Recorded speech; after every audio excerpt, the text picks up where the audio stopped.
right, moving further. So essential body fat. So all of us definitely need some essential body fat. All right. In men, it is approximately 3%. In women, it is 12%. You need that essential body fat for all of your normal physiological functioning. Okay. So the healthy functioning of your liver, kidneys, spleen, neurons, all of those. Okay. So for example, that's why, because we all need some amount of essential body fat, therefore, we have a liver and we can produce cholesterol. Okay, so endogenous production of cholesterol. So humans, for example, meaning we can produce cholesterol. Anybody who has a liver can produce cholesterol. And I'll talk more about the importance of this when we are talking about the cardiovascular diseases. Okay, so just in case, that's why nature has done this for us.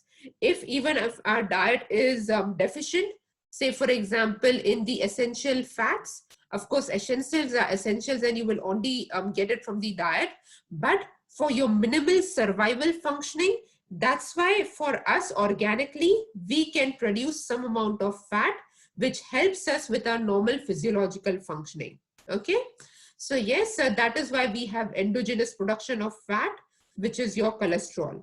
Okay, then you have storage fat. So how do we store fat? We store fat as triglycerides. Where do we store fat? We store it in our adipose tissue. And where is the adipose tissue situated? It is, say, just under your skin and around the internal organs. And so you need some amount of fat, guys, around your internal organs. Why? Because, for example, for any type of, say, shock which the body may endure, maybe say an individual is in a car accident, or maybe the individual has been suddenly electrocuted. When you have a layer of fat around your vital organ, it acts as an insulator. It protects your organ from this sudden shock which the body may receive in unexpected conditions, such as the individual meeting an accident, as I said, or being electrocuted, so on and so forth. All right, so yes, we all need that certain amount of layer of fat around our visceral organs. This becomes a problem when that fat around the visceral organ keeps building up, and that is when the functioning gets disturbed. And how it gets disturbed and things, we'll talk more about that in the diabetes lecture. Okay, by the end of, guys, all of your lecture, you will see that how majority of your lectures are interconnected. You can't study, say, obesity and then not know diabetes. Obesity and diabetes are connected. Then when I talk about CVD, you will see that how your three vital um, conditions are connected, which is your CVD or your, say, issues with the cardiac system, diabetes, obesity, okay, which then calls for metabolic syndrome.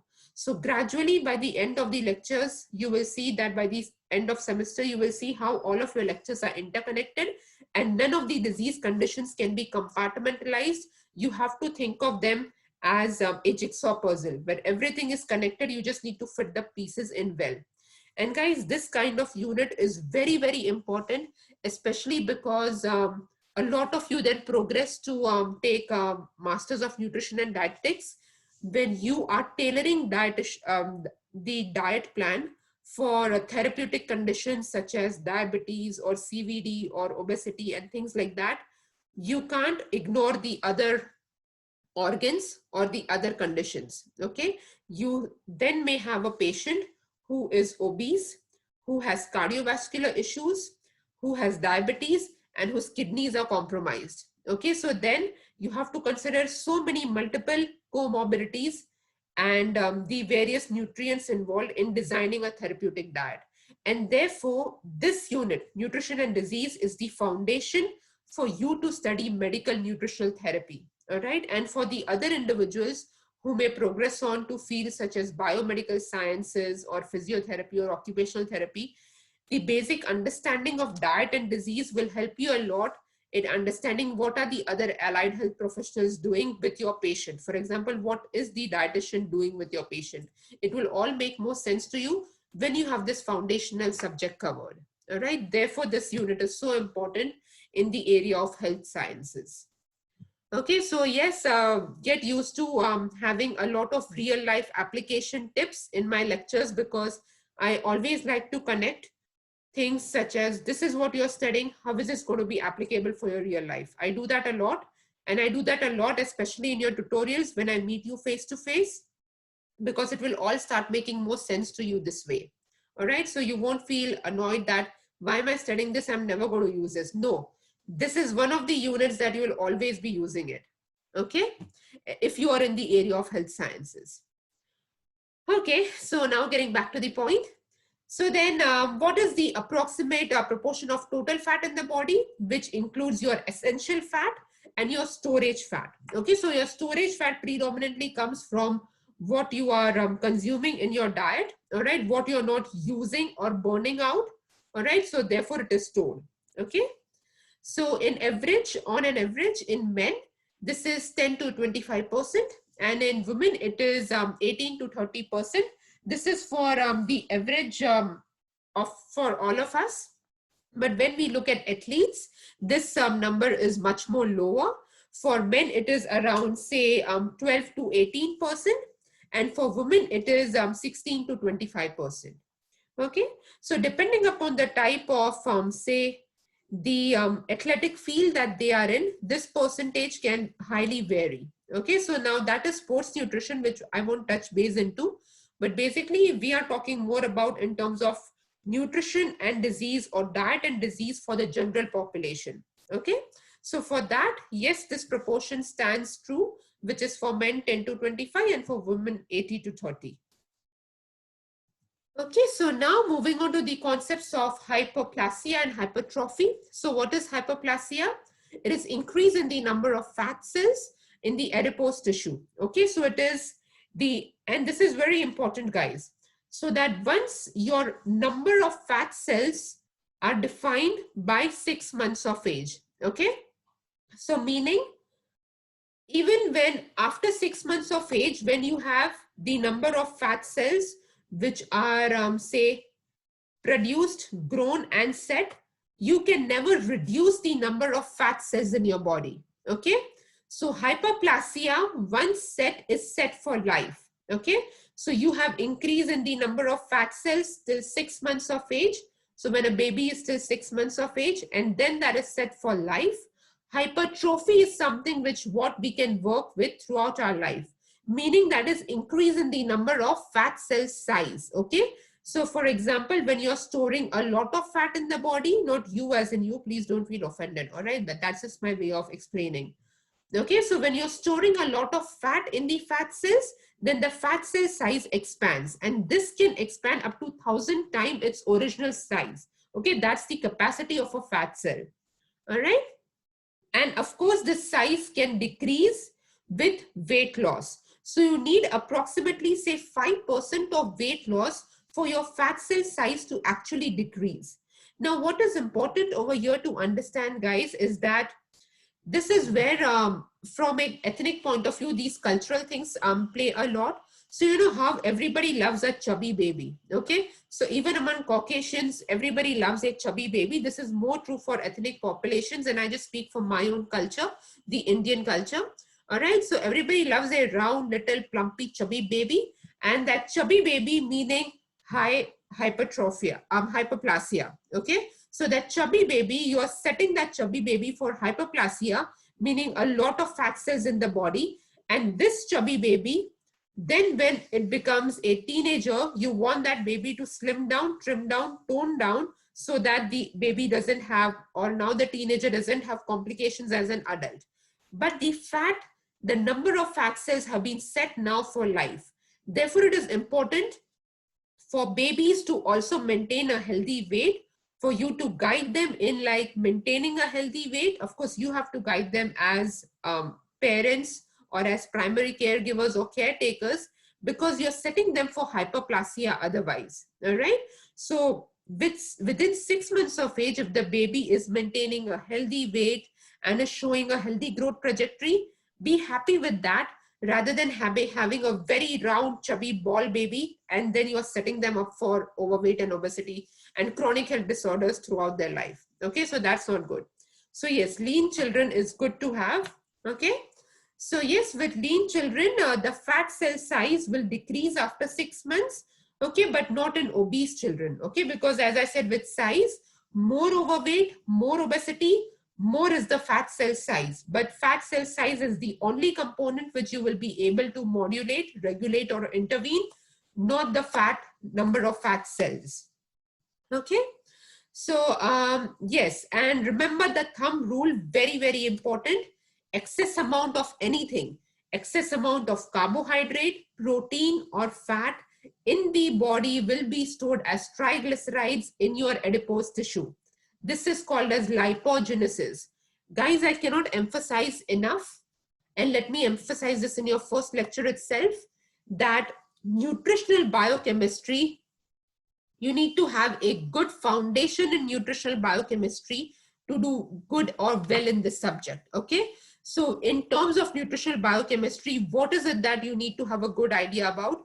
You need to have a good idea about the metabolic cycles for your macronutrients, carbohydrate, proteins, and fats.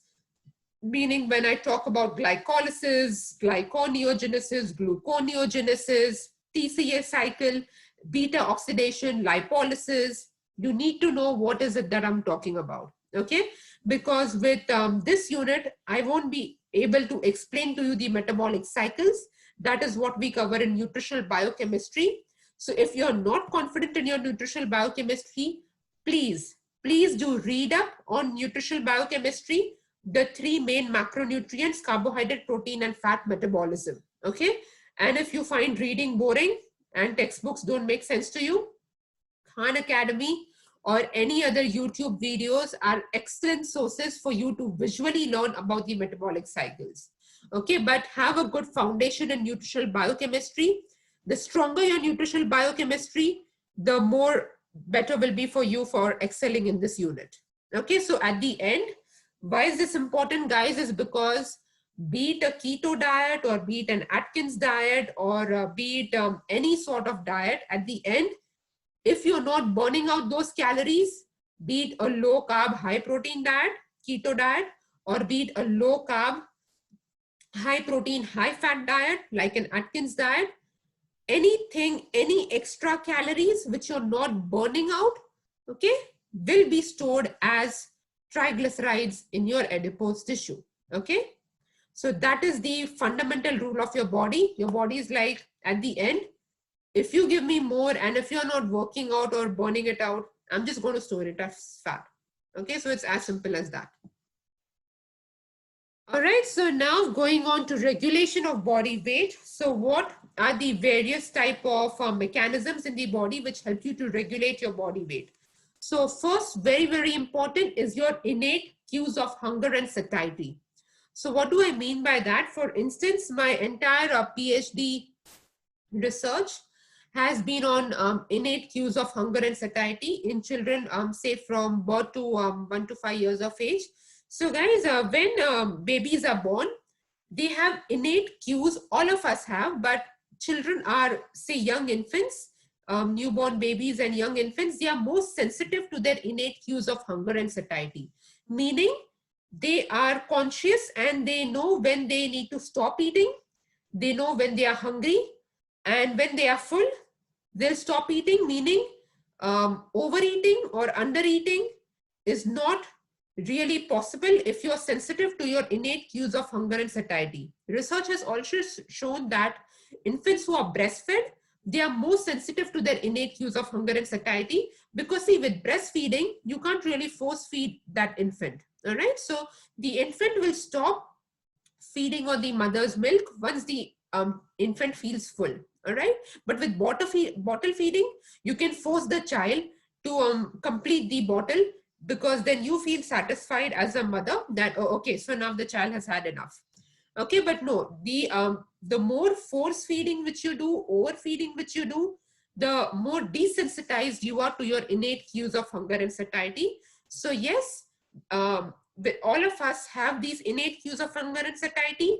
These innate cues of hunger and satiety, with time, as you age, they are overridden, or you desensitize them with external cues, such as which started with, say, overfeeding from parents and grandparents, things like that, or comparison. See, your sibling is eating this much, why are you not eating that much? Stuff like that. they get overridden by environmental cues such as, oh, I'm not hungry, but that ice cream looks just amazing, I just have to have it. Okay, so you then are stimulated by those visual cues, by smell, by taste, and all of that. Then you start overriding them. Peer pressure. Okay, so with peer, once you hang out, okay, I'm not hungry, but everybody is eating, so I might as well grab something. So a lot of environmental determinants then start overriding your innate cues of hunger and satiety. So yes, we are born with the mechanism to regulate our own body weight in healthy individuals because we are sensitive to our innate cues of hunger and satiety, which, as I said, gets gradually overridden with external environmental cues. So then you have resting metabolic rate. So what is resting metabolic rate? It is, for instance, the energy which you're using for all involuntary functions of your body. Meaning, for example, the digestion, absorption, all of that, which I'll talk about in the next point. But even things such as your nails are growing, all right? Your body is repairing the wear and tear in the body. That doesn't make sense. But for example, yes, you have, say, RBCs which are dying, new RBCs which are built up. Then you have skin, which is regularly, like, there is a wear and tear of skin, and you have new skin which is being generated, your hair which is growing. So all of these are involuntary functions. Your heart which is beeping, your other organs which are functioning well, all of these involuntary functions is RMR. So yes, what happens with crazy fat diets like a cookie diet or a lemon crush diet and all that stuff, if you suddenly restrict your calories, your body thinks of this as a starvation mode, meaning, oh my God, she's not giving me food, she's not giving me energy and nutrients, meaning I am starving. So now I need to reduce the amount of energy. This is what your body thinks. So I need to reduce the amount of energy that I'm spending on all involuntary functions. Okay, so that's why the quality of the skin deteriorates. Your hair quality deteriorates when you start going on crazy fat diets without thinking about the consequences. Okay, so such energy restriction for example, can reduce the amount of energy which you spend for your RMR activities as much as by 15% in just 2 weeks time. Okay, so for example, the most basic amount of resting metabolic energy expenditure that you spend for all of your involuntary body functions is around, say, anywhere between 800 to, say, 1000 to 1200, depending upon, say, your age and your physical status and things like that. Okay, so that's why if you see, even on patients who are, say, before surgery, when they are on a very low calorie diet, they are still encouraged to have at least, say, around 700 to 800 calories. Why?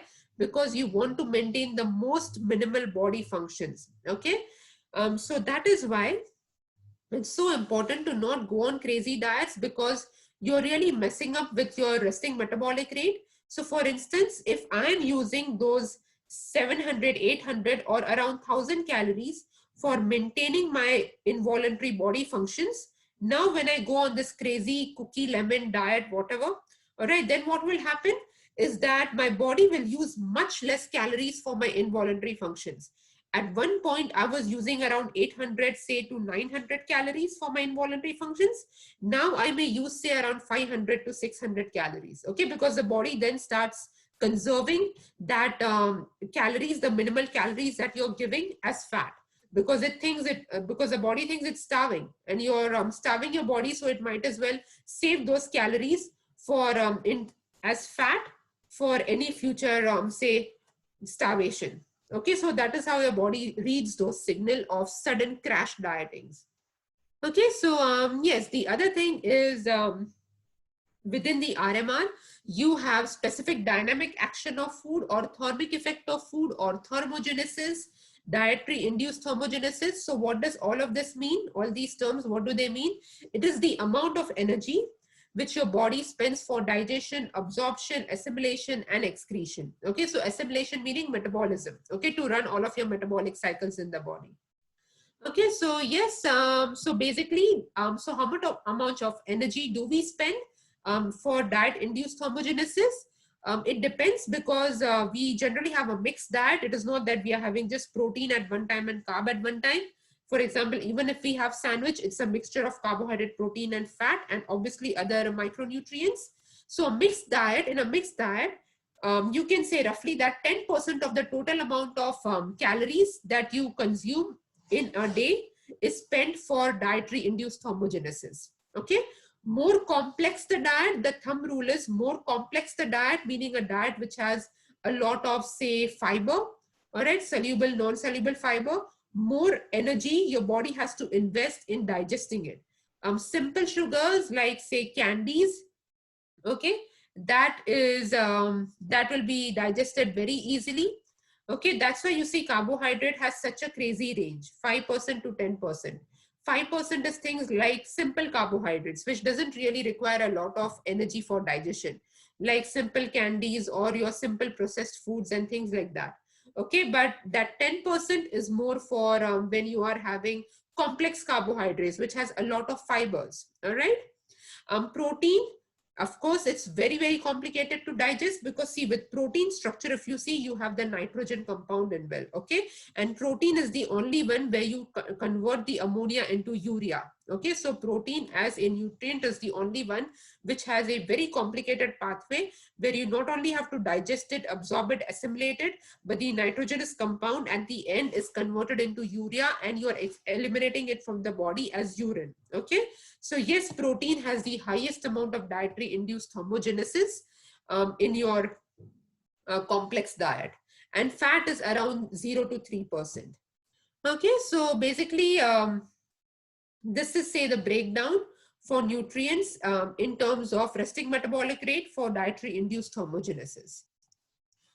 Now moving further, this is important also, guys, is that what are the various type of hormones in the body which are important in regulation of your body weight. Okay, so first we'll talk about neurotransmitters, then we'll talk about hormones. So in terms of neurotransmitters, now see, I have color coded things for you. Okay, so these green ones are appetite suppressant, whereas the red ones are appetite stimulant. Okay, so for example, during food deprivation, for example, if you are, say, starving yourself, okay, or when you're going in a fasting state, or else you're, say, this could be consciously done, which is, say, where you are actually fasting for XYZ reason, or you're going on a diet for an XYZ reason, or it could be, say, you're lost on an island, you have no choice, and that's why you're fasting.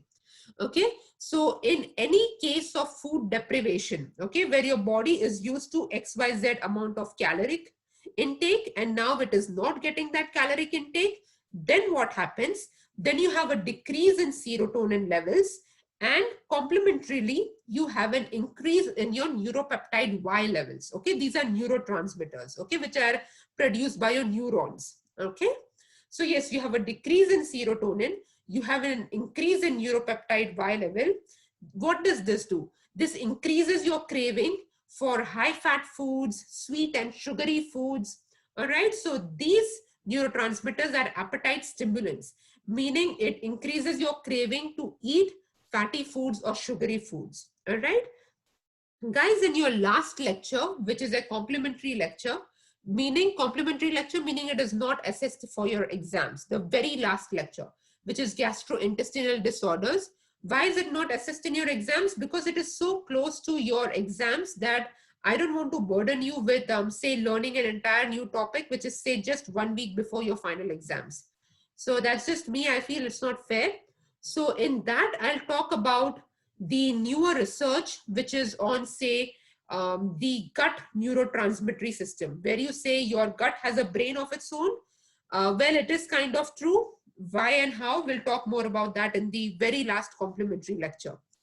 Okay, so guys, over here, in terms of body fat, body weight regulation, so yes, these are appetite stimulant hormones if they are going in this direction, which is low serotonin, high neuropeptide, happens when you are in a state of food deprivation. They make you feel hungry and you feel like eating fatty and sugary foods. Okay, then you have corticotrophin releasing factor, which is CRF for short. Yes, you need to learn the full terms because I get asked this every year.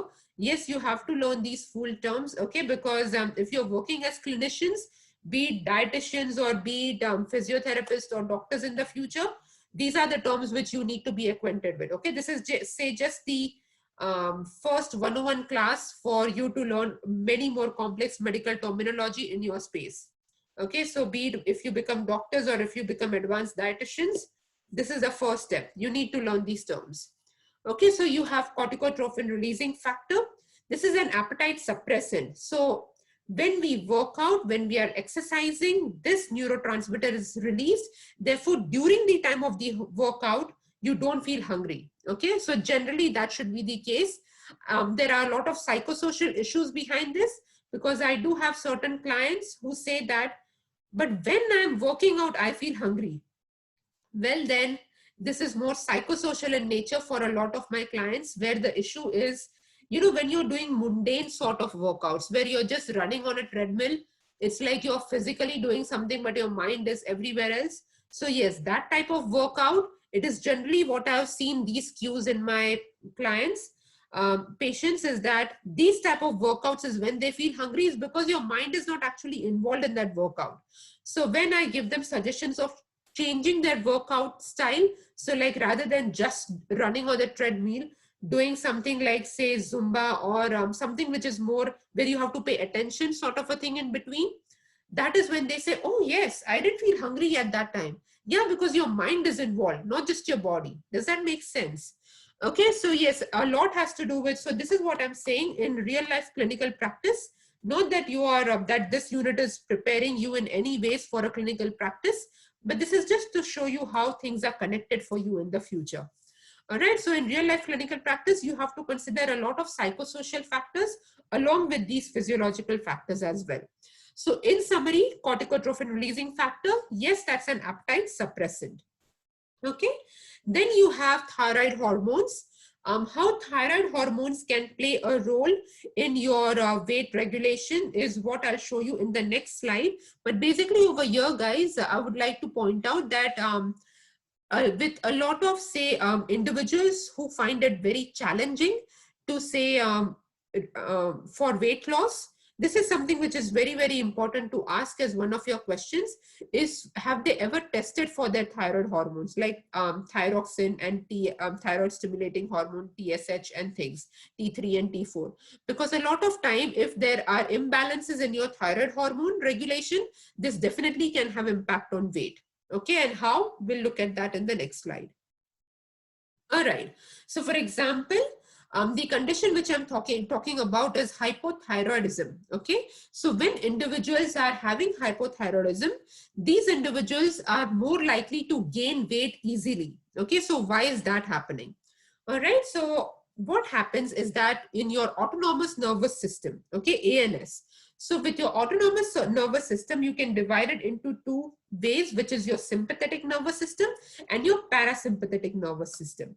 Okay, with your sympathetic nervous system, SNS, okay, that works in survival mode. Okay, for example, if you are crossing the road, for example, if you're jaywalking, which you shouldn't, but just in case if you're jaywalking and then suddenly a car comes, like, you know, from nowhere, then this is when the sympathetic nervous system gets activated. Okay, you are in a fight or flee response. You may either completely freeze, or you may run, you may have an adrenaline rush, and you may run out of that way. Okay, so so you're not like crushed by the car. Okay, so what happens? This increases your heart rate. Okay, it increases your reflexes. It increases your responses to address that the urgent situation. Okay, and what it does, the sympathetic nervous system, it slows down the other non-vital functions at that time in the body, which are not required for survival at that very specific moment, such as your it slows down your digestion, absorption, assimilation, excretion, and all of that. For example, if you have a big truck coming in front of you, you don't think of pooping. Okay, that's like not the first thing which is coming in your mind. You're like, oh my god, you either freeze, you're palpitating, your heart rate is fast, or you're thinking about running out of that way. Okay, so for example, if you're very scared, then that happens. Then obviously the your reproductive organs slow down. That's like the last thing which you need if you're in a fight or flee situation. Okay, now what's with the parasympathetic nervous system? It is opposite to the sympathetic nervous system.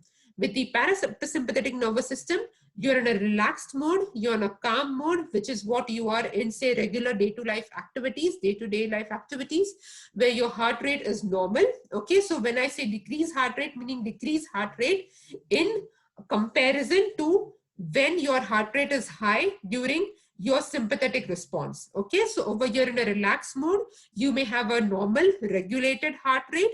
Your pulse rate is also normal regulated. The digestion, absorption, metabolism, all of that is also happening normally. And even so with your reproductive system. Okay, so this is the healthy autonomous nervous system functioning. Okay, and the good healthy functioning of your autonomous nervous system requires your good functioning of your thyroid hormone, T3, T4, thyroid stimulating hormone, all of those, thyroxine, things like that. Okay, and for example, that is why if you go back, and most of you must have done nutrition science, because nutrition and disease is a third year unit, I believe, or it's a second year unit. But anyways, in nutrition and science, you may therefore have learned the role of iodine and the importance of iodine in, say, supporting your thyroid hormones. Okay, and good functioning of the thyroid hormone means good functioning of the autonomous nervous system. Now in individuals who have hypothyroidism, okay, so now when individuals have hypothyroidism, then what is happening? You have an imbalance of your autonomous nervous system. Okay, meaning when your autonomous nervous system is imbalanced, you have a decrease in your resting metabolic rate. And now we all know what our resting metabolic rate does, right? It supports all of your involuntary activities in the body. For example, that 700, 800 to sometimes 1000 calories, which are required for all the basic functioning of your body, that is your resting metabolic rate. That's why if you see an individual will not be having 800 calories for the normal day-to-day life caloric intake, 800 are only used for your involuntary functions of your body. Then you have those additional, say, around 500 to 600 calories for the voluntary functions of your body, meaning where you're walking, eating, sitting, all of those kind of things. Okay, so yes, so your resting metabolic rate is slowed down. Okay, when you have an imbalance in your autonomous nervous system. Therefore, obviously, there is a decreased energy expenditure for all of your involuntary activities in the body. And of course, this also includes the specific dynamic action of food. And therefore, as a result, you have increase in weight gain or obesity. Okay, so now guys, get used to this. When I teach, the kind of this diagram which I have made is very simplistic, because guys, when I make this diagram, I review 10 different books or 10 different research articles. I synthesize information from that, and then I put it down for you in a simplistic manner. Okay, therefore I'm not picking up a diagram, copy pasting it from a textbook, but most of my mechanisms for this unit will be self-made. Majority of my mechanisms will be drawn out for you, like typed for you, so you won't have issues with my say writing. And certain ones which I haven't drawn because which was difficult to draw for me on a Word document, those I have, say, done it by my hand. Okay, so yes, that's why I went through each and every step for you, because I use a lot of shorthand in my writing. Trust me, when you train as a clinician, you have to write quickly, especially if you're if you have done your part of your studies from India, where you don't have all these slides. You just have an individual speaking in front of you and you have to quickly write down notes. Okay, so I use a lot of shorthand. So this is like heart, this is obesity. You will have a lot more of those visual images coming when I show you those complicated diagrams, which I have tried to simplify. Okay, so guys, do get used to it, but trust me, I'll go through it very slowly and everything is recorded. So if you don't get a, say, a diagram or a shorthand, just go through my hearing as well and you will be able to figure it out. Okay, but bear with me, this is just to make it easier for you. If I just copy pasted it from a textbook and if I just read it out as a newspaper, you won't be understanding this. Okay, so I'm trying to maximize your learning. Therefore, the handwritten couple of diagrams. Majority of them are not handwritten, so rest assured you won't be seeing my dirty writing everywhere. Okay. All right. So now, guys, we talk about gut hormones.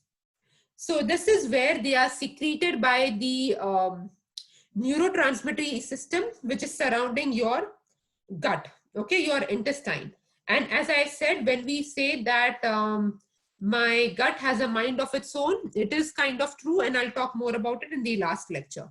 Okay, now I'll just look at specific hormones in terms of body regulation.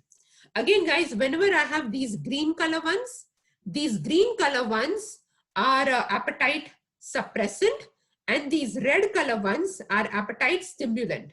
Okay, so to make it easier for you.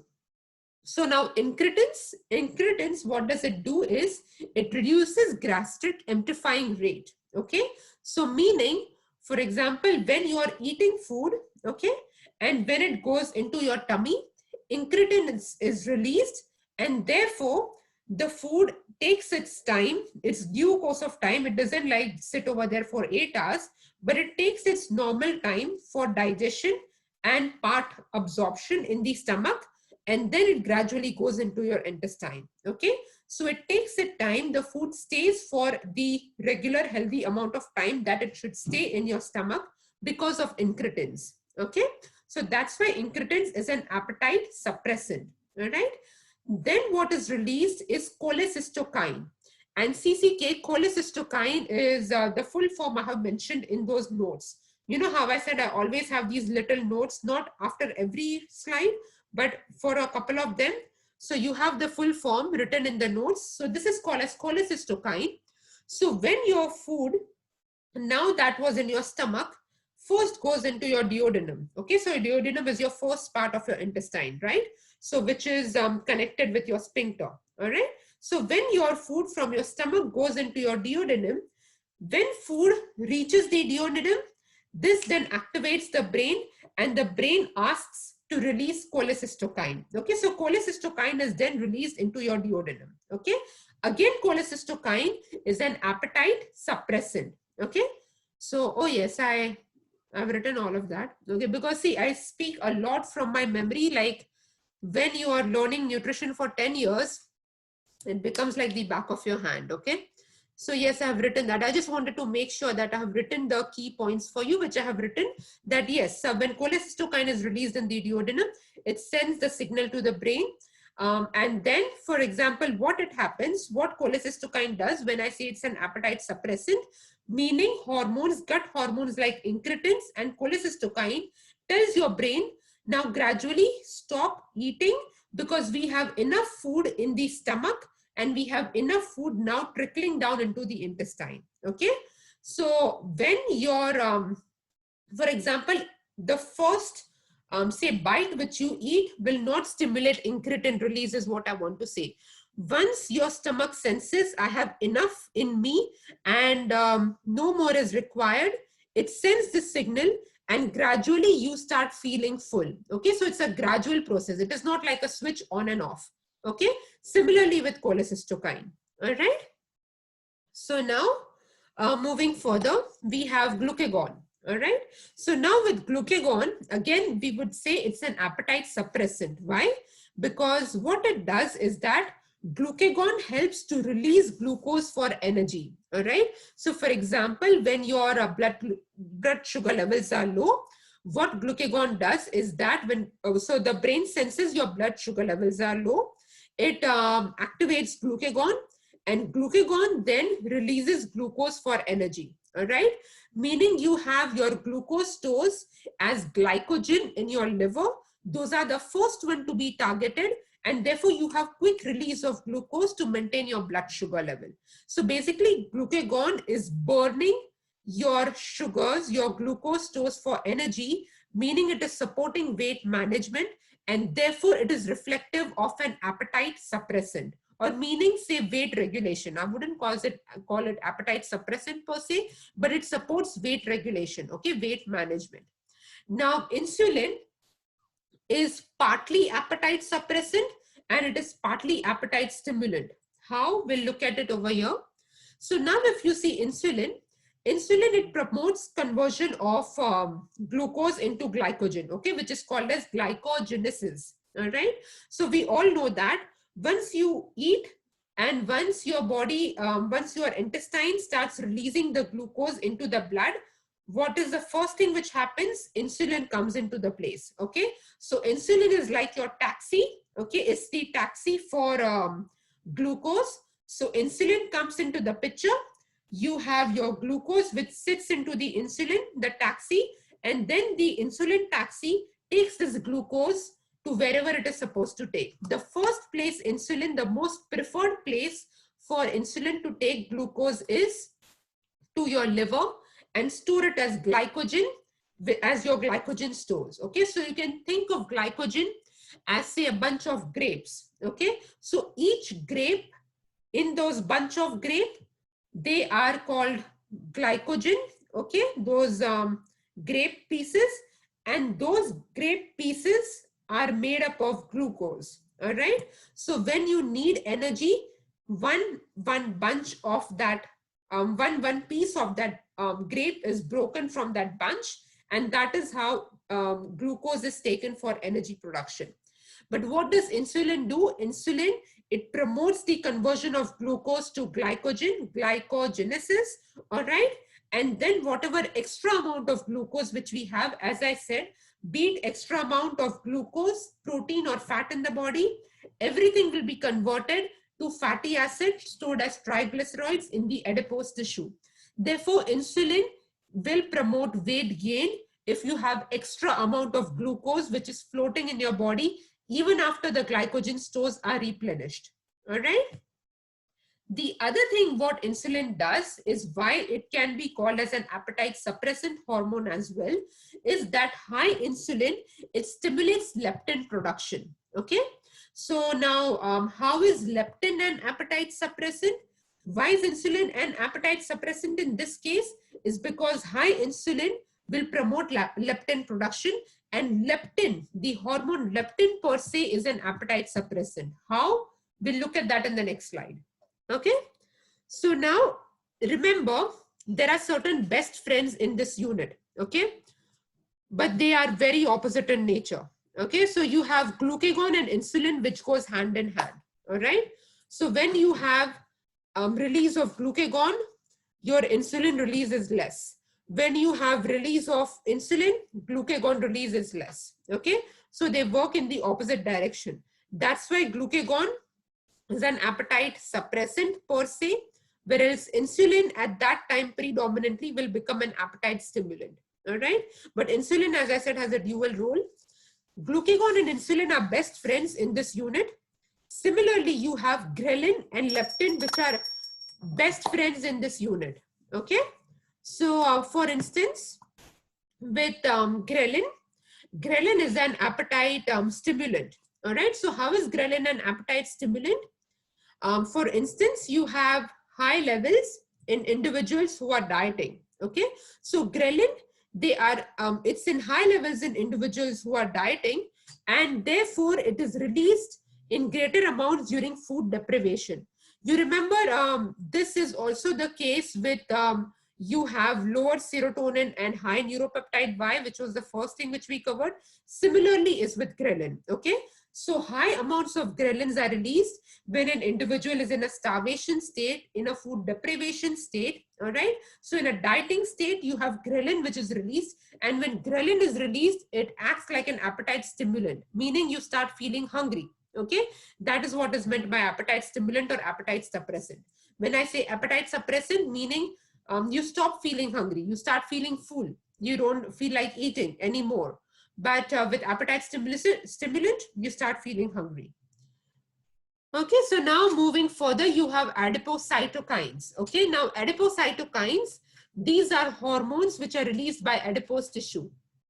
I'll talk more about this in the next lecture, guys, how adipose tissue previously was thought to be dormant, meaning it doesn't do anything except store fat, but that is not the case. Adipose tissue can release its own set of hormones, okay, which are called as adipocytokines. All right. So now, what are the type of adipocytokines? You have adipositin. Okay, so now with adipositin, what does it do? It is inversely correlated with BMI, meaning greater the BMI, less adipositin in that individual. When you have less BMI or a healthy BMI, lower BMI, okay, adipositin is high, okay. So what does adipositin do? It regulates glucose and fat metabolism, meaning it will take glucose in the energy production cycles, okay, meaning it will take glucose and it will push glucose for glycolysis, and then you have the Krebs cycle or the tricarboxylic acid cycle, the TCA cycle. Okay, so glucose is taken for energy production, meaning you're burning energy. You're not storing that energy as fat, all right? So meaning when you have high levels of adipositin in the body, you have more glucose taken for energy production, glycolysis, tricarboxylic acid cycle or the Krebs cycle. You have less amount of gluconeogenesis which is happening and less amount of fat synthesis which is happening, okay, which is glycogenesis as well. So glycogenesis was when you have glucose being converted to glycogen, okay. So you don't have those things happening. You have more amount of oxidation, metabolism, catabolism happening, and catabolic cycles are your glycolysis, your tricarboxylic acid cycle, okay. The more anabolic cycles are your glycogenesis, when glucose is converted to glycogen, and then when you have extra amount of glucose just doing nothing, then it will be taken for the conversion into fatty acids and then sitting in your adipose tissue, okay. On the other hand, as I said, adipositin also regulates the fat metabolic cycles. Again, it does the same thing. It is more catabolic in nature. Adipositin promotes catabolic cycles, meaning fat is taken for energy production, okay. So fat is converted to energy, meaning beta oxidation, all right. So when fat is converted to energy, that is called as lipolysis or beta oxidation, all right. And then the fatty acids are taken into the tricarboxylic acid cycle, the main cycle in your mitochondria for energy production. Okay, so in the end, what is the conclusion over here with adipositin? It promotes catabolic cycles such as glycolysis, Krebs cycle, beta oxidation. It minimizes anabolic cycles such as glyconeogenesis, okay, and gluconeogenesis and lipolysis. If you don't know these terms, please revise nutritional biochemistry, okay. Then we come to leptin, all right. So leptin, as we said, leptin and ghrelin are best friends, but they are opposite in nature. It's like opposite attracts, okay. So now with leptin, leptin is again an appetite suppressant, okay. So what does it mean? It means that it will not make you feel hungry, basically, okay. So now with leptin, this is the case. This is a very unique case. So pay attention. Higher the body fat, okay. In simple words, not to be offensive, but just to help you understand, okay. That's why I speak like that at times in my lecture, not to offend, but to make it simple, okay. So more fat the person is, all right, greater is the leptin production, all right. So more fat, more leptin production. More the leptin production, the less hungry you will feel, all right. And this is higher in women than men, so we are lucky, okay. But yes, so in a normal healthy individual who is, say, gradually who has started to gain weight, you will see that they will have, with higher body fat percentage, their leptin levels will also increase. When leptin levels increases in a healthy individual, okay. So individual may be overweight, obese, or maybe gradually gaining weight, but they need to be healthy, okay. So yes, in healthy individuals who are gradually gaining weight, their leptin levels will increase. When the hormone leptin increases in your blood, then you start feeling less hungry, all right. Why? Because your body is compensating for the calories.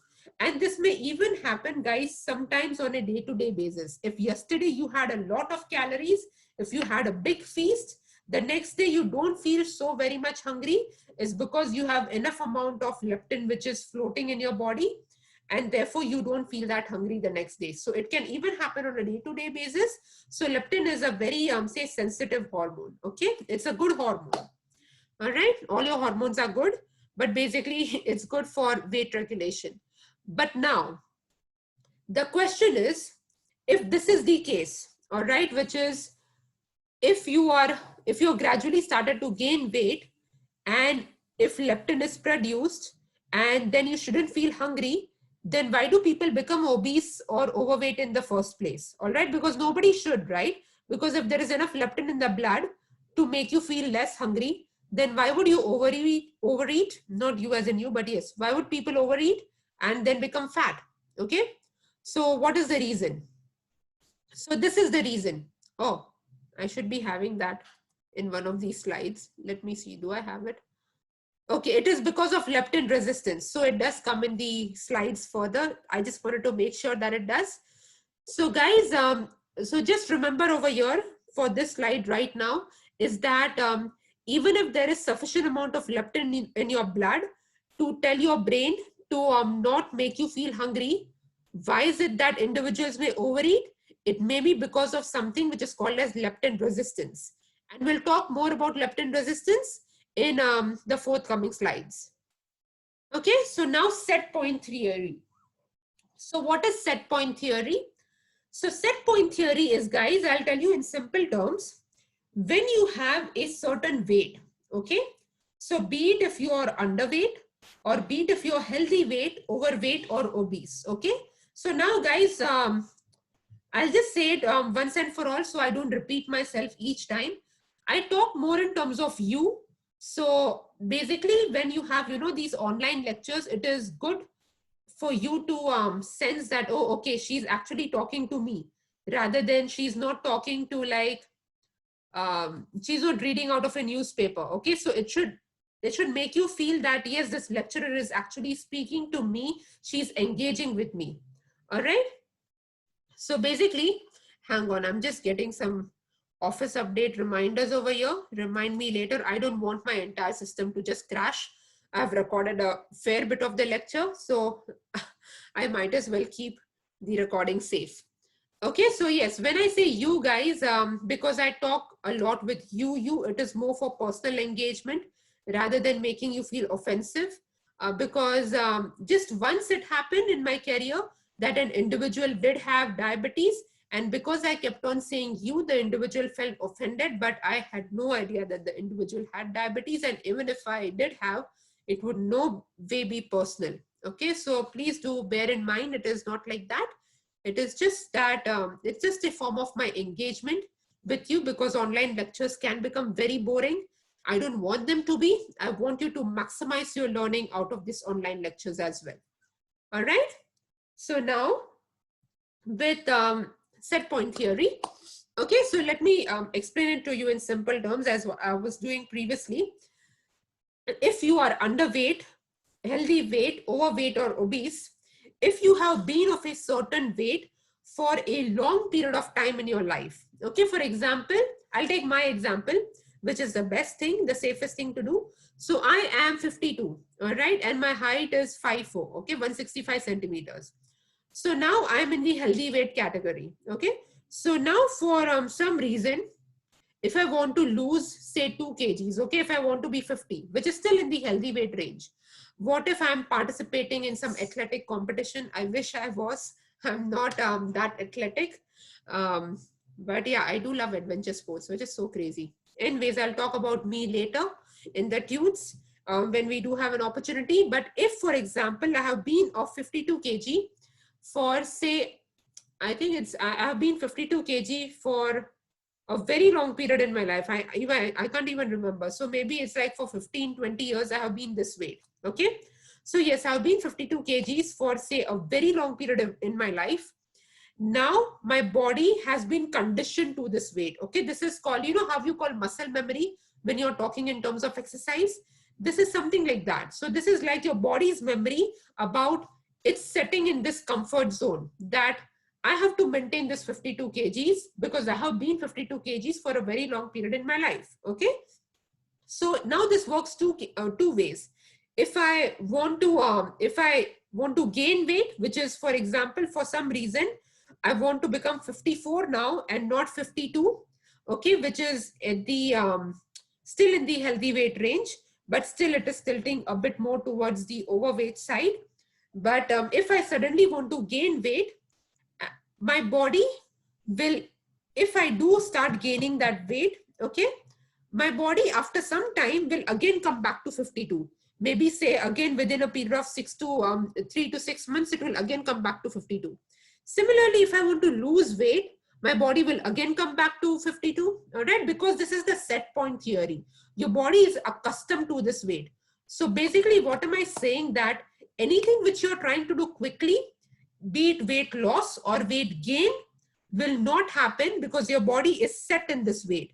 What research has shown is that maintenance of weight, meaning, for example, now let's take an overweight and obese example.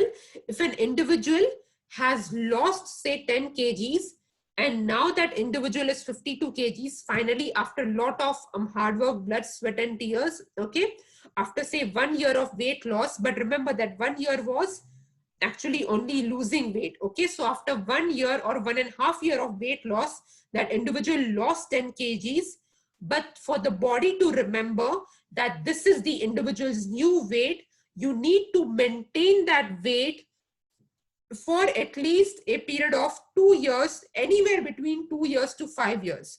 So basically, what am I saying? Yes, weight loss happens with a lot of time, energy, and motivation and dedication. All right. But after weight loss, don't just be happy, because for a very long period of your life, your body was used to a certain weight. Okay. It will start gradually pulling itself back to that original weight if you don't maintain that new weight. So maintenance of weight loss is so very much important. And this can be anywhere between 2 to 5 years. And this 2 to 5 years depends on a variety of confounding factors. Okay. It could be that what is the person's age. Okay. Younger, the more easier it is for your body to register that new weight. All right. Age, gender, any comorbidities, ethnicity. Okay. So there are a lot of factors. All right. So if I have to start listing all of them, this lecture will become very long. But basically, remember, the set point theory means, be it to lose weight or gain weight, for you to stay in that new weight range, you will need to maintain your weight. And that can take anywhere between 2 years to 5 years for your body to remember that new weight. Okay. Now coming to, the challenges for weight loss. So yes, for weight loss, this is a very general rule. Okay. So I wouldn't ask you to do this in your clinical practice. For your clinical practice, you would actually be calculating how is it that the individual has to gradually lose weight. But generally, the energy requirements are 25% lower than the original weight for an individual to lose weight. Okay. So, and the second thing, the challenge which you have in weight loss is plateau effect. Okay. So after a certain point of time, you must have seen that a lot of people, they complain about not being able to lose any more weight. Okay. And then you have reached certain point in your caloric requirement with an individual, is that you can't reduce the calories anymore. Okay. So now it is not about the energy intake, but it is about maximizing the energy expenditure in a variety of permutations and combinations. Okay. For example, even if you are doing the same type of the same amount of energy expenditure, but just changing the type of exercises can help the individual to lose further weight. Okay. So say a permutation and combination of, say, cardio versus weights versus resistance, this say mix and match of a variety of exercise will also help the individual to lose weight. Sometimes it is more about toning of the body, losing weight, not weight, say losing fat accumulation in certain parts of your body, say just your thighs or just your buttocks, things like that. Okay. So yes, the option over here, which I have written exercise, it is focus more on modulations with energy expenditure rather than energy intake, if you have reached a certain point in which you can't reduce the calories anymore. Okay. Or the overall energy intake anymore. What you may want to say complement in terms of energy intake is the proportion of calories from where they are coming from. Okay, so if it is say X proportion of carbohydrate, protein and fat with say advanced decrease like becoming a dietetics, you can do a bit of modulations over there rather than caloric restrictions. Okay, which after certain point you can't reduce any more calories, but rather than that you have to play with the types of nutrient modulations and the type of exercise modulation. Now coming to the other point, okay, which is, yes, this is very important, guys. Remember, when an individual loses weight, it is not always fat loss, okay? So it is very, very natural and organic to not only lose fat when you're losing weight, but to lose your lean body mass, okay? Therefore, the modulation of exercise is so very much important because with weight loss, you are also losing your lean body mass. And obviously, when you're losing your lean body mass, your resting metabolic rate is decreasing, meaning the amount of energy which you're using for involuntary activities is decreasing. Therefore, no further weight loss. Therefore, you have to start doing exercises which is going to maximize the production of your lean body mass. Therefore, weight training is so very much important in weight loss, which a lot of lay population does not understand.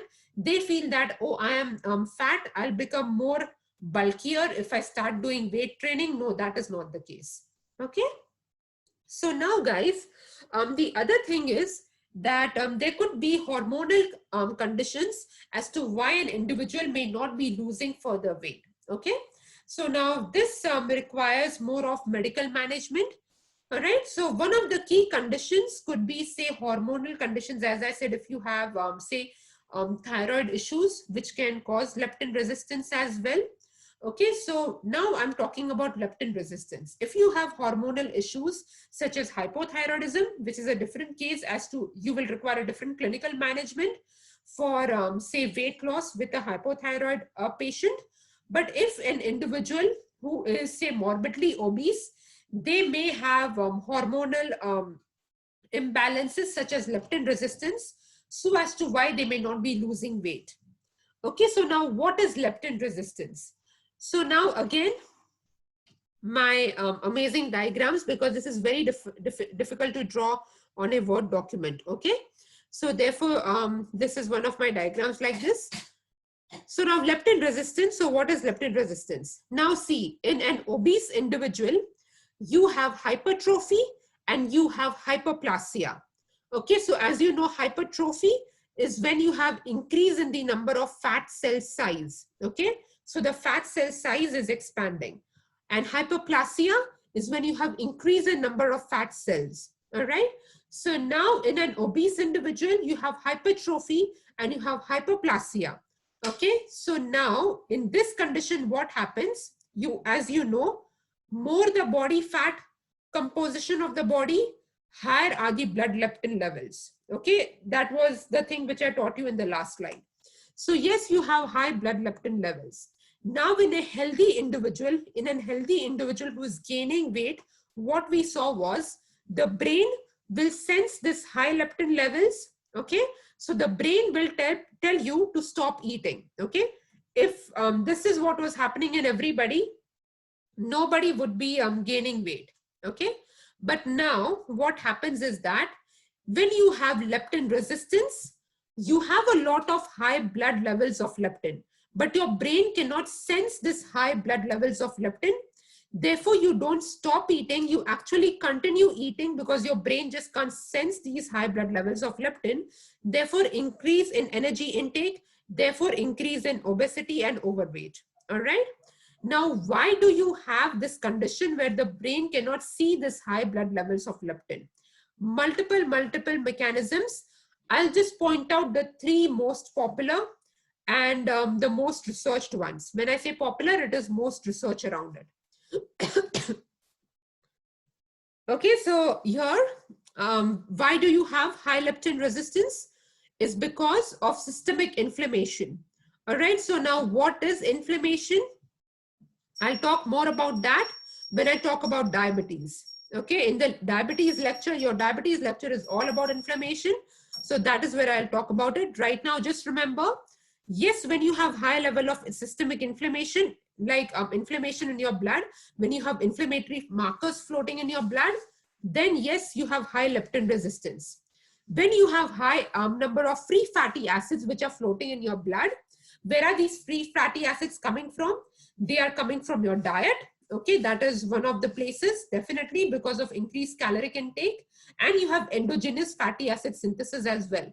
As I said, your liver produces cholesterol, all right, VLDL.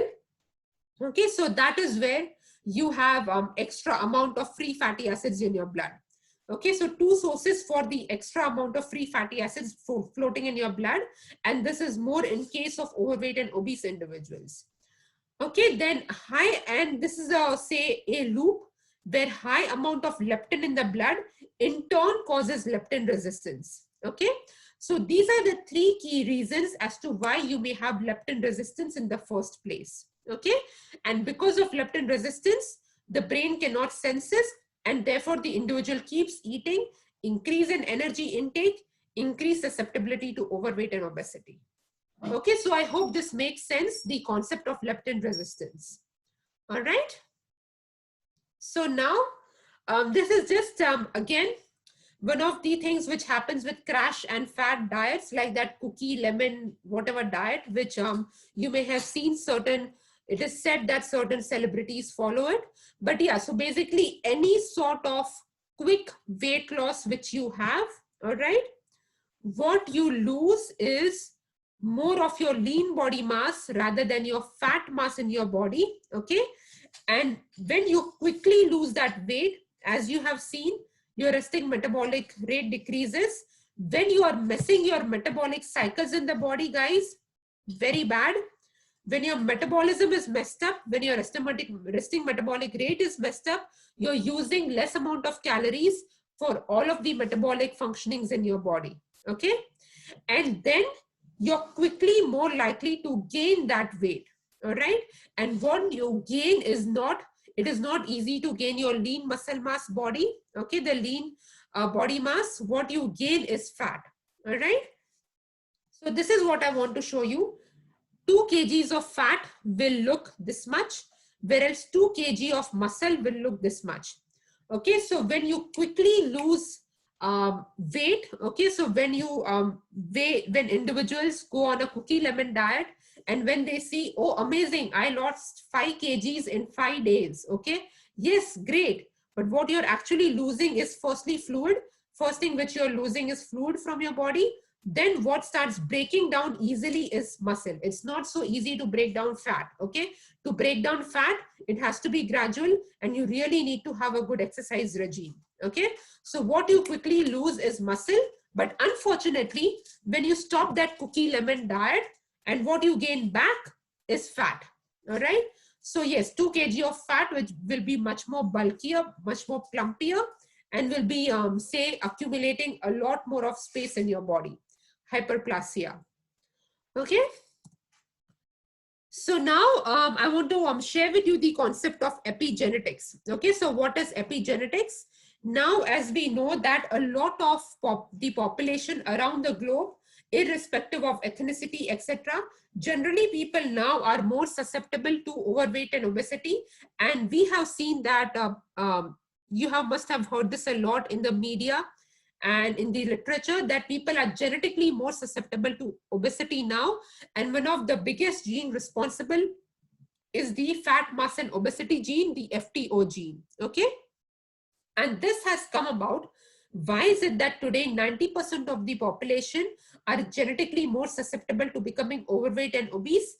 That is because of epigenetics. Okay, so now in simple terms, what is epigenetics? It is how your body cells, they read the genes. Okay, so now what happens? There are two cases.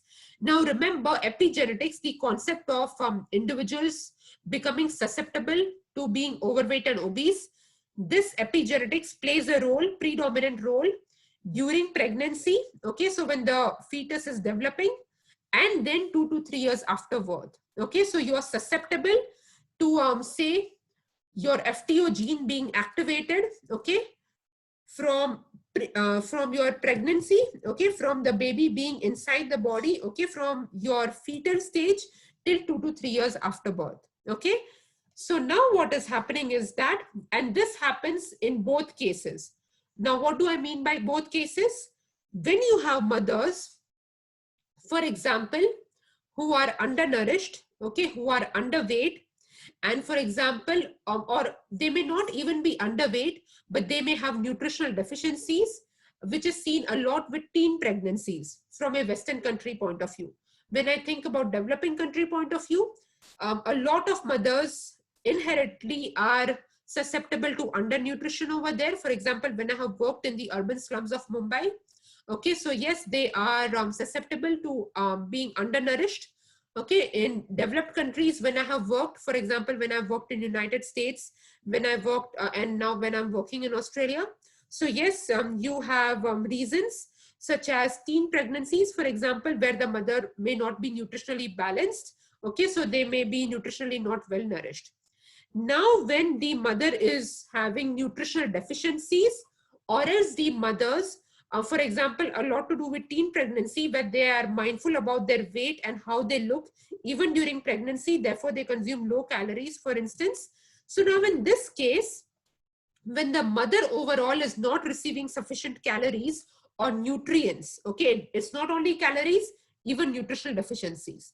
So now when the mother overall is not receiving sufficient calories, nutrients, the mother is not able to provide that much for their child. Now remember, the child is not, say, it is not a predator in the body. Okay, so it is not going to leach off all of the nutrients from the mother and let the mother die. Okay, so the mother's body is like a organic incubator for the baby. So yes, the body inherently will try to nourish the child as much as possible, but if there are not enough stores, how much can you possibly nourish your child?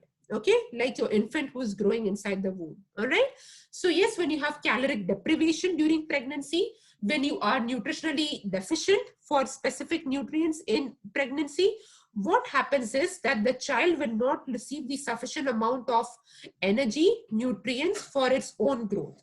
So when the baby is born, generally this baby are very tiny in size. Okay, they are nutritionally deprived, they are low birth weight babies, all right, and they could be premature babies. Therefore, they are experiencing nutritional deprivation in their early stages of their life. Okay, now here comes a phenomena which is called as the Barker's syndrome, Barker's hypothesis, or else it is called as the thin fat baby syndrome. Okay, meaning these babies will look very tiny, they will look very skinny and thin. Okay, but because when the baby was developing, the baby's own body, the fetus, the growing body of the fetus was sensing this as, oh, okay, I'm not receiving sufficient nutrients. All right, so let me try storing as much fat as possible.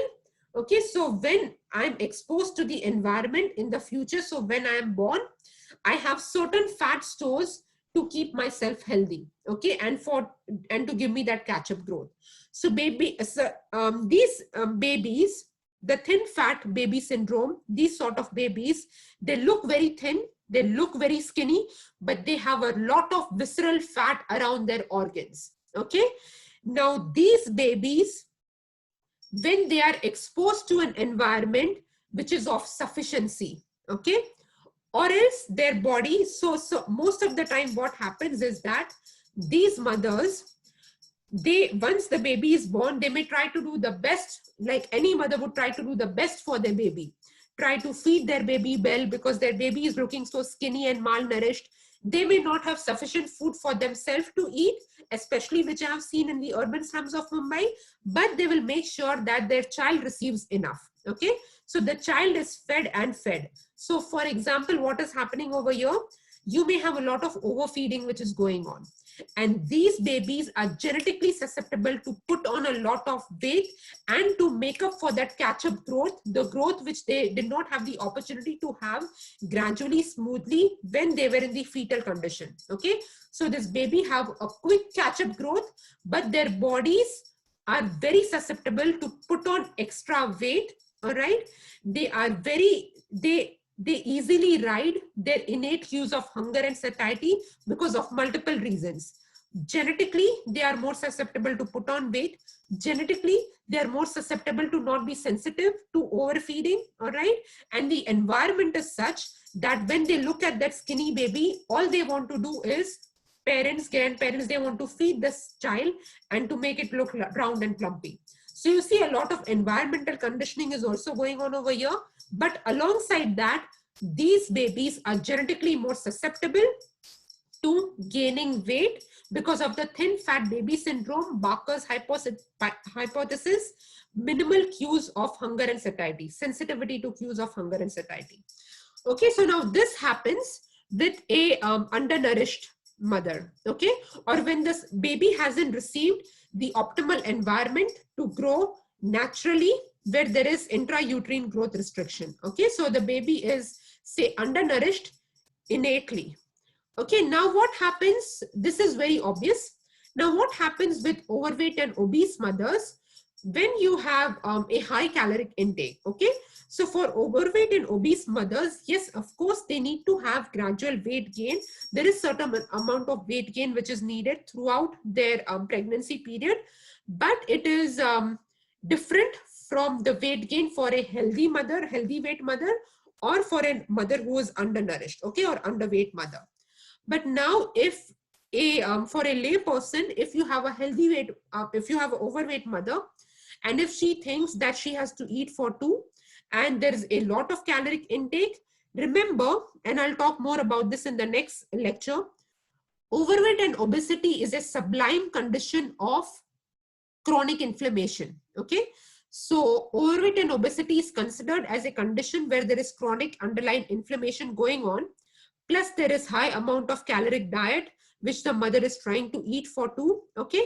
This will automatically cause hormonal imbalance, and unfortunately, because obesity is considered as, your body considers obesity as a sublime condition of inflammation, there are already inflammatory markers which are floating in the body.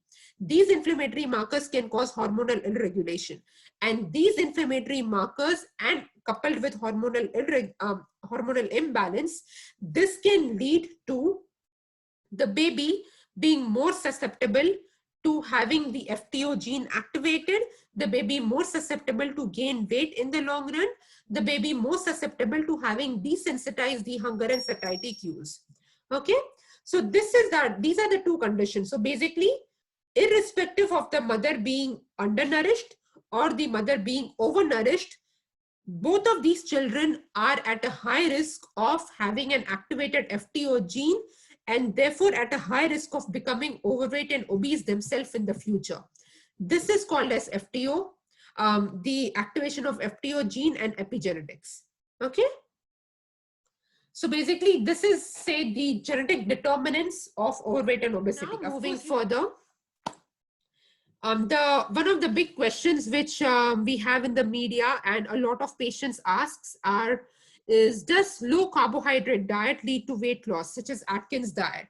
Atkins diet, which is low carbohydrate and which is complemented with high fat and high protein. Okay. So now, does this lead to weight loss? So what is the question? So what does evidence say?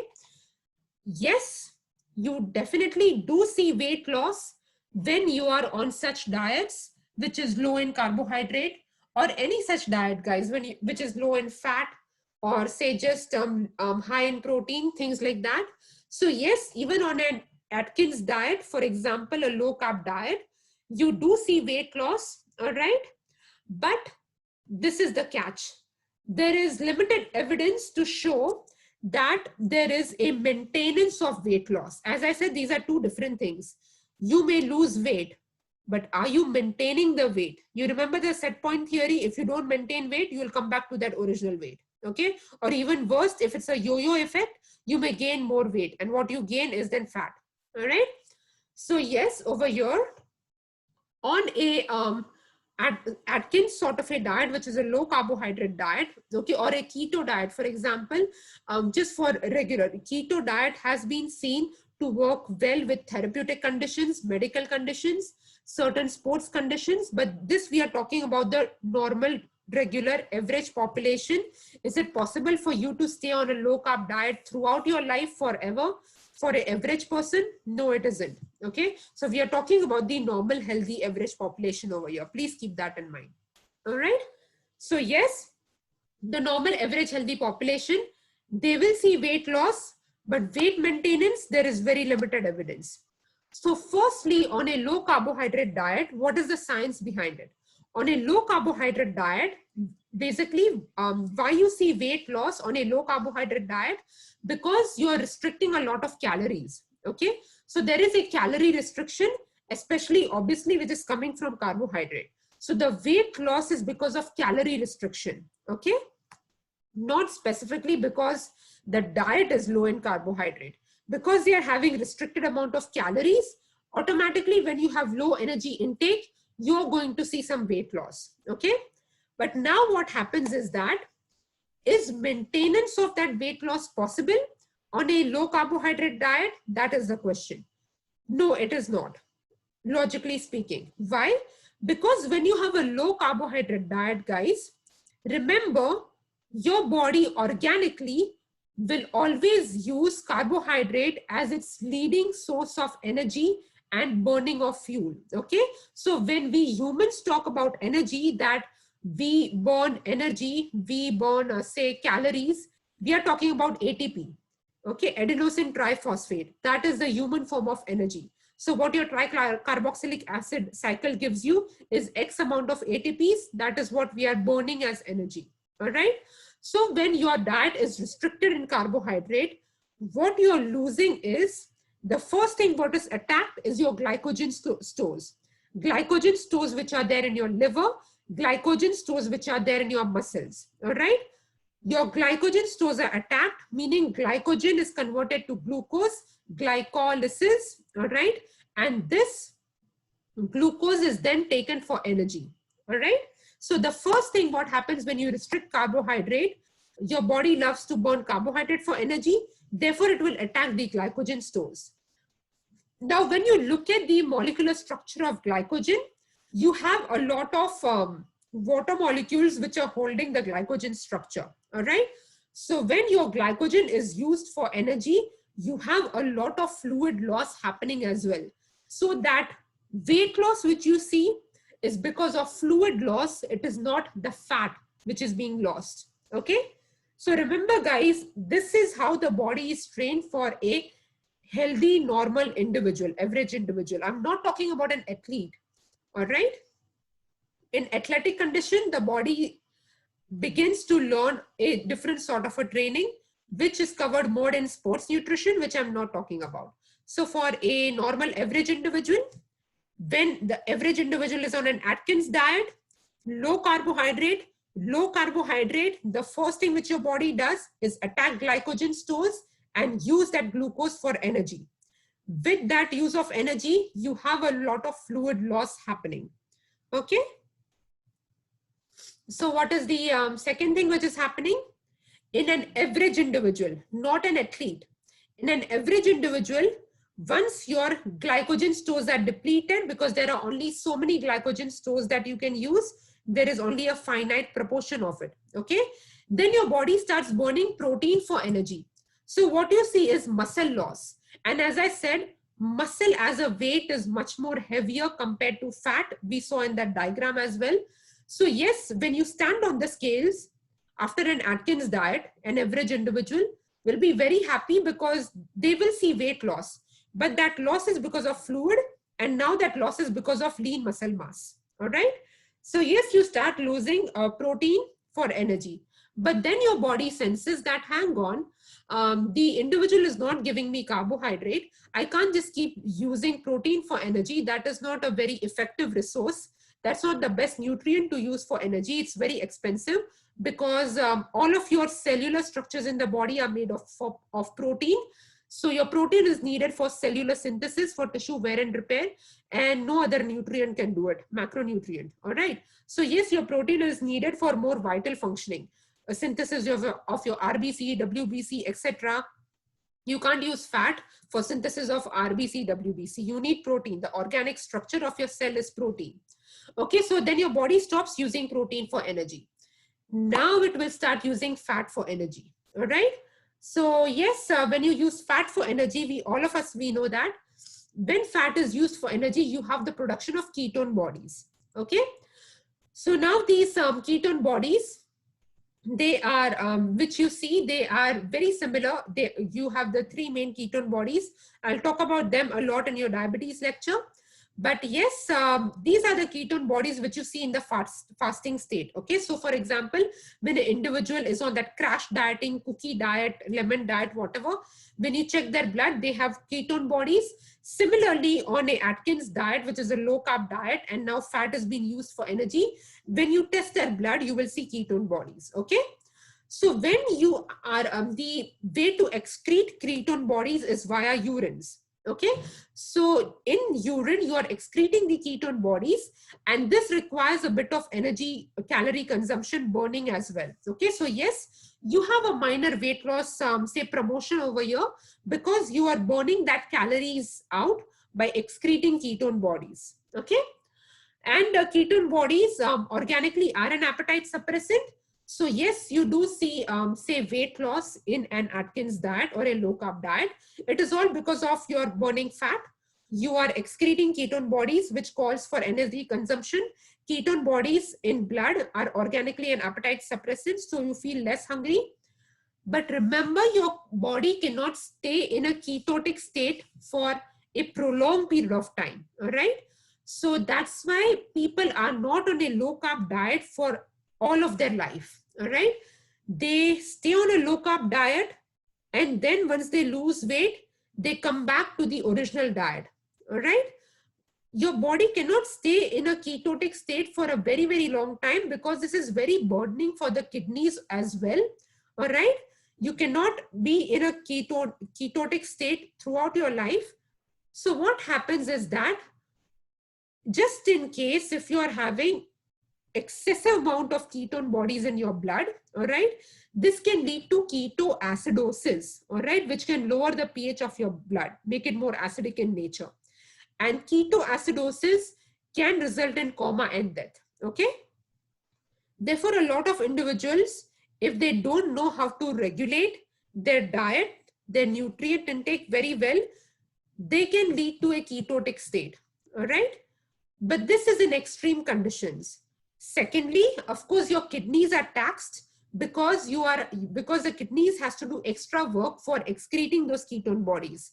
In the long term, there is no current evidence which shows that, but in the long term, there is no study done enough to see, has an individual lived on a low carbohydrate diet for so long that we can test the health of their kidney, the status of their kidney? No, there is not evidence for a very long study to indicate this as well. All right. So now at the end, what happens is that there is questions regarding sustainability of this diet. Okay. So what has been seen, the maximum trials which are out there, they have been for say 2 years, where you have seen weight loss and maintenance for individuals who are on this diet for 2 years. But once when they leave this, it is again regressing, meaning the individuals start gaining weight, the individuals start going back into the dietary pattern, because you just can't have a diet which is devoid of carbohydrate throughout your life, because that's just not how organically human beings are meant to eat. All right. So these staple foods which we have in majority of the cultures, be it Indian, is carbohydrate based. Okay. So we may be having say chapati or Indian bread, you may be having the normal bread, okay, and the others may be having rice, but all of these at the end are carbohydrate. All right. So yes, organically your body is accustomed to burn carbohydrates for energy. So this is not following the normal, say, metabolic cycle for the body, where it has to burn fat for energy for a prolonged period of time, and when it is not accustomed to burn fat for energy for a prolonged period of time. See, for athletes, it is very different. They have phases in which they have carbohydrate loading period, then they may have say a ketotic period, then they will again have a carbohydrate loading period. Can you sustain yourself where you are just burning fat for energy and you are in a ketotic state for a very prolonged period of time? There is no evidence long enough, no study long enough to prove that yes, Atkins diet is the way to go.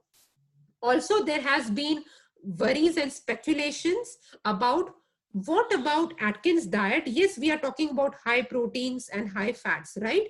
So of course, you know, protein also taxes your kidney for its excretion, urea, right? Because of the nitrogenous compound and ammonia. So we don't know the kidney health in long run. When you are on a high fat diet, because you are compensating calories, right? Low carbohydrate, high protein, high fat, we saw that yes, protein and ketones can tax your kidney, but we don't have evidence as to if this can really be detrimental for your kidney health.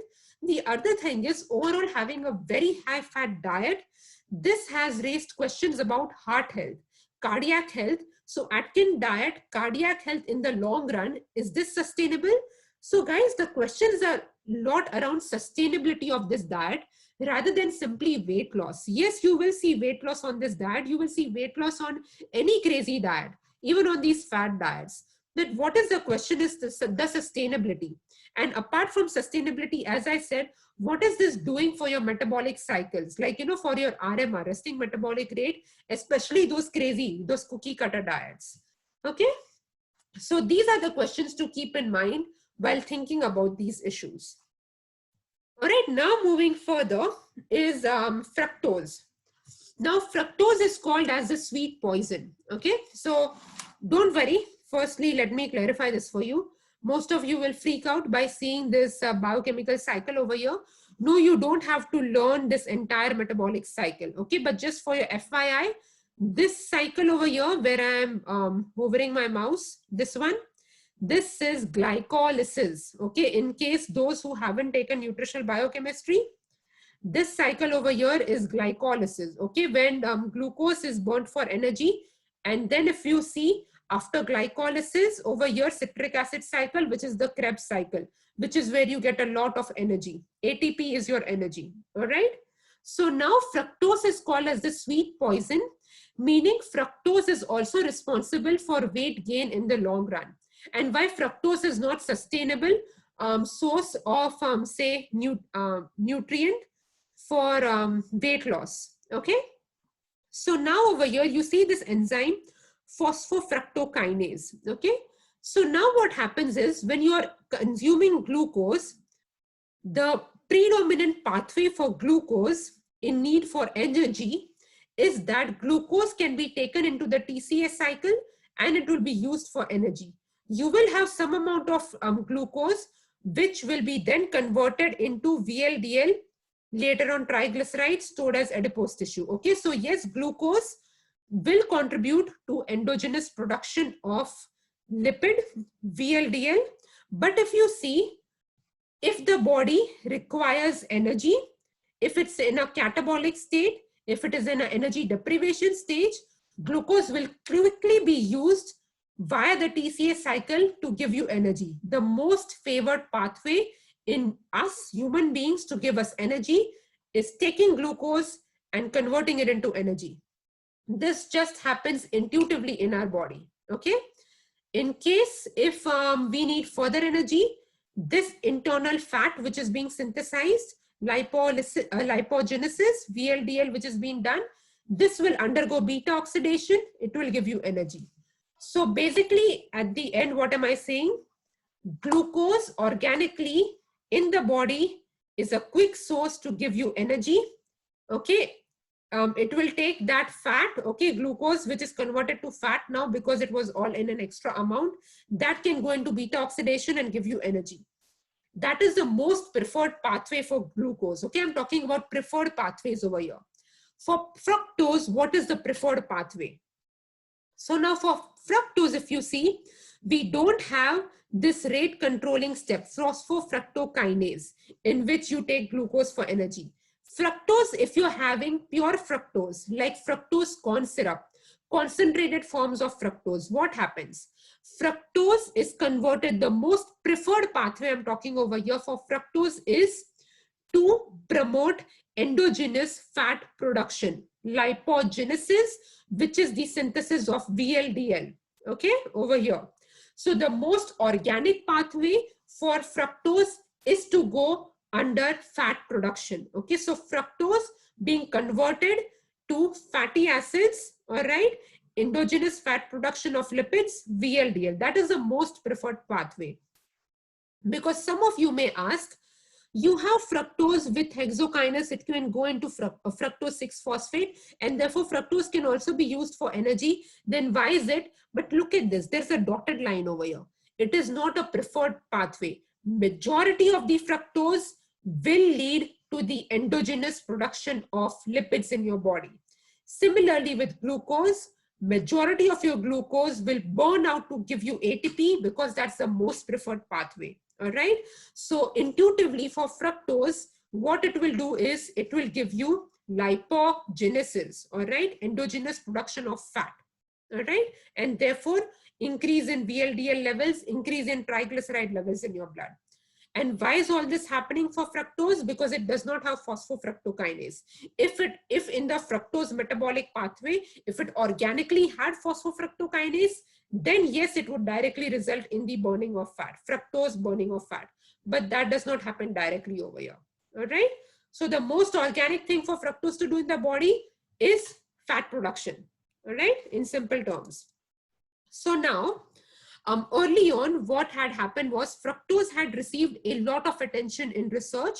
Why? Because as a diabetic sweetener. Why? Because fructose does not require insulin for its absorption. Fructose is absorbed in the body with passive diffusion. Fructose can just automatically go across the intestinal brush border, okay, and go directly into the blood, all right? So fructose does not require the special taxi insulin, which glucose does. Okay, so they found this to be amazing for diabetic individuals, and therefore you have, and fructose also has a low glycemic index as well. So therefore it was thought fructose is a great diabetic sweetener. Let's put fructose in anything and everything and promote it as diabetic friendly food. Is that logical? No. So what is the diabetic friendly food? The most popular, say, ingredient which is promoted in processed foods, for example, it is fructose corn syrup. Okay, so whenever you read the term corn syrup in any of the food items, that is fructose corn syrup. But remember, fructose corn syrup is a concentrated form of fructose. It is intensely sweet in nature, and therefore you have these sugar-free biscuits. In case this is, I'm talking about earlier times. Of course, not all sugar-free biscuits now have fructose. If you see, after this, the research was more towards artificial sweeteners like aspartame, sweetening foods with artificial sweeteners. Then there are controversies around it with, say, aspartame sort of sweeteners and cancers. Then now comes the newer thing, which is, say, natural sweeteners, like you have stevia, which has erythritol in it, and it is more of a organic sort of a plant sweetener. But still a lot of research is remaining in the stevia space. Stevia is much more newer as compared to, say, aspartame, for instance. But yes, when fructose was promoted as, say, a sweetener for any food and every food available in the market, they used to add fructose as fructose corn syrup. Again, this fructose corn syrup is a highly concentrated form of fructose, meaning when you are having concentrated form of fructose, the most organic thing which will start happening in your body is fructose being converted to fat. And these individuals are then more likely to have non-alcoholic fatty liver disease, okay? Because as you saw in the metabolic pathway of fructose, the most intuitive thing fructose will do is to promote endogenous fat synthesis, lipogenesis, and therefore you have non-alcoholic fatty liver disease, meaning you have a lot of fat which is surrounding your liver, okay? Where will you, endogenous production of fat, as I said, happens in the liver, then you have these layers of fat which are forming around your liver. Okay, so non-alcoholic fatty liver disease is linked a lot with excessive fructose consumption, concentrated amounts of it. For example, the most popular way in which it has been seen in food is not stevia, sorry, corn syrup. Okay. So yes, this is one thing. And of course, as you can obviously see, fructose will increase the plasma concentration, meaning the blood levels of triglycerides, VLDL levels as well. All right. Then what you see is that in terms of regulation of body weight, fructose increases insulin resistance, okay? Because what happens is that, you know, fructose is passively diffused and taken in the body. It does not require insulin for its absorption. So you don't have insulin which is activated in the first place. But why predominantly fructose is, that is one place where firstly insulin is not activated a lot in the first place. Now, secondly, what is important over here, guys, is that why would fructose increase insulin resistance is because there is a lot of layer of fat which is now surrounding your visceral organ. When I talk about non-alcoholic fatty liver disease, endogenous fat production, yes, you have a lot of layer of fat around your liver, but it is not just your liver. You also have layers of fat around your other visceral organs, okay? So now when you have thick layers of fat which are surrounding your visceral organs, for example, if you have, I'll just take this, if you have a layer of fat, a healthy layer of fats, for example, this is my, if this is my pancreas, okay? My pancreas secretes insulin, okay? This is the, say, the essential layer of fat which is there on my pancreas, okay? This is this much of fat I need on my pancreas for my pancreas to be protected from any sort of shock and any sort of, say, those traumatic conditions, as I said, all right? So this is a basic layer of insulation that I need, all right? But now what is happening? So insulin release is normal, all is good. But now, as I said, excessive amount of fructose consumption, especially in concentrated forms, can lead to insulin resistance. So what is happening? So now I have a lot of endogenous fat production going on in my body, okay? So now I have this much layer of fat on my body, on my pancreas, okay? So now if you see, it's so difficult for the insulin to come out of my pancreas because there's so much of fat which is surrounding my pancreas. And on the other hand, what is happening is, for instance, if you have the other organs, like for example, if you have, say, this is your liver, okay? Or if you, this is your spleen or anything else, all right?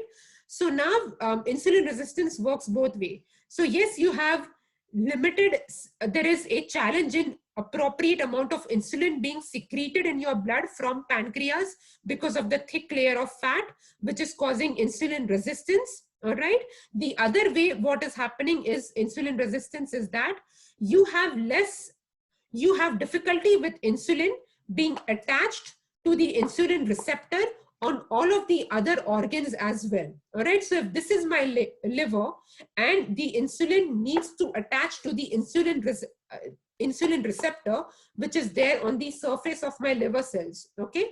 And then you have other nutrients which the insulin is carrying, which can go inside, like you have glucose, which can go inside, or because you don't just eat fructose corn syrup, right?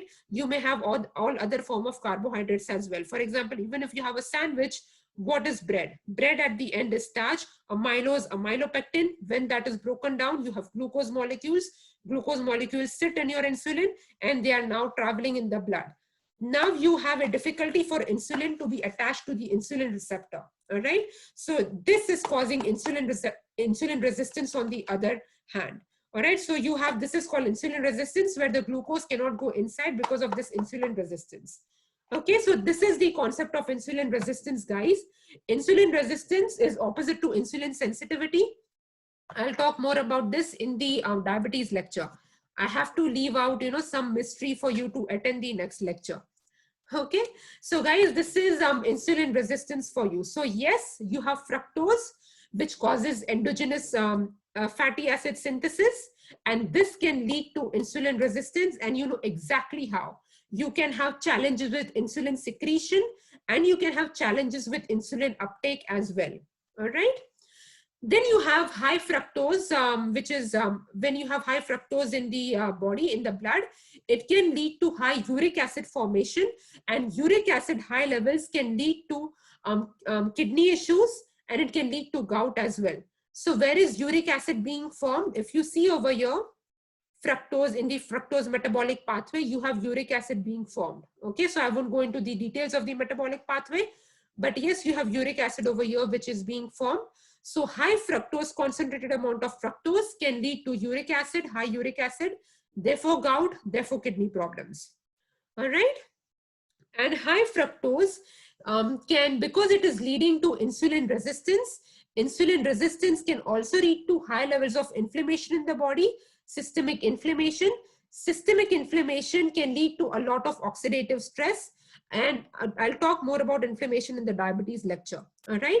So yes, just remember, high fructose can, what will it do? It, for example, high fructose leads to high amount of insulin resistance. Insulin resistance is responsible for high amount of inflammation in the body. Inflammation in the body can lead to free oxidative damage, free radical damage in the body. This leads to poor health of other organelle systems, such as your cardiovascular system, therefore increasing the susceptibility of atherosclerosis, hypertension. Dyslipidemia is already there because of the triglycerides and the VLDL level, so on and so forth. Therefore, in summary, fructose is called as sweet poison. Okay, so many reasons as to why fructose is called as sweet poison. Now, lastly, for fructose in terms of satiety levels. So basically, as I said, fructose is absorbed by passive diffusion. Fructose does not require insulin for its absorption. If you remember, insulin is an appetite suppressant as well. Why? Because when insulin releases in the body, it activates the release of leptin.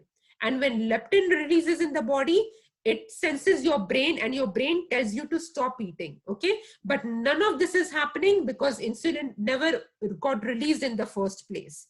Okay. Therefore, yes, even after eating fructose concentrated foods, okay, you will keep feeling hungry because you don't have the feeling of satiety. Whereas with the release of insulin, you could have had the feeling of satiety. All right. On the other hand, what fructose does is that fructose delays ghrelin secretion. And if you remember from that slide, ghrelin is an appetite.